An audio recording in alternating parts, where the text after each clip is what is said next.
Now after 5 days, Ananias the high priest came down with the elders and a certain orator named Tertullus. These gave evidence to the governor against Paul. And when he was called upon, Tertullus began his accusation, saying, Seeing that through you we enjoy great peace, and prosperity is being brought to this nation by your foresight, we accept it always and in all places, most noble Felix, with all thankfulness. Nevertheless, not to be tedious to you any further, I beg you to hear by your courtesy a few words from us. For we have found this man a plague, a creator of dissension among all the Jews throughout the world, and a ringleader of the sect of the Nazarenes. He even tried to profane the temple, and we seized him and wanted to judge him according to our law. But the commander Lysias came by, and with great violence took him out of our hands, commanding his accusers to come to you. By examining him yourself you may ascertain all these things of which we accuse him. And the Jews also assented, maintaining that these things were so. Then Paul, after the governor had nodded to him to speak, answered, Inasmuch as I know that you have been for many years a judge of this nation, I do the more cheerfully answer for myself, because you may ascertain that it is no more than 12 days since I went up to Jerusalem to worship, and they neither found me in the temple disputing with anyone, nor inciting the crowd either in the synagogues or in the city.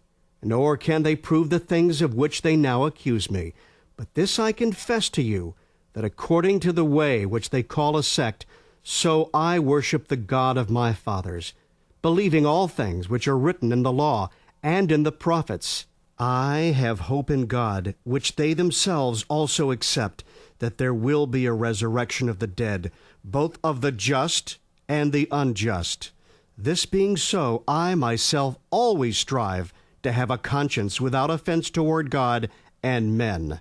Now after many years I came to bring alms and offerings to my nation, in the midst of which some Jews from Asia found me purified in the temple, neither with a mob nor with tumult. They ought to have been here before you to object if they had anything against me. Or else let those who are here themselves say if they found any wrongdoing in me while I stood before the council, unless it is for this one statement, which I cried out standing among them, concerning the resurrection of the dead, I am being judged by you this day. But when Felix heard these things, having more accurate knowledge of the way, he adjourned the proceedings and said, When Lysias the commander comes down, I will make a decision on your case. So he commanded the centurion to keep Paul, and to let him have liberty, and told him not to forbid any of his friends to provide for or visit him. And after some days, when Felix came with his wife Drusilla, who was Jewish, he sent for Paul, and heard him concerning the faith in Christ. Now as he reasoned about righteousness, self-control, and the judgment to come, Felix was afraid, and answered, Go away for now. When I have a convenient time, I will call for you. Meanwhile, he also hoped that money would be given him by Paul, that he might release him. Therefore he sent for him more often, and conversed with him. But after 2 years, Porcius Festus succeeded Felix, and Felix, wanting to do the Jews a favor, left Paul bound.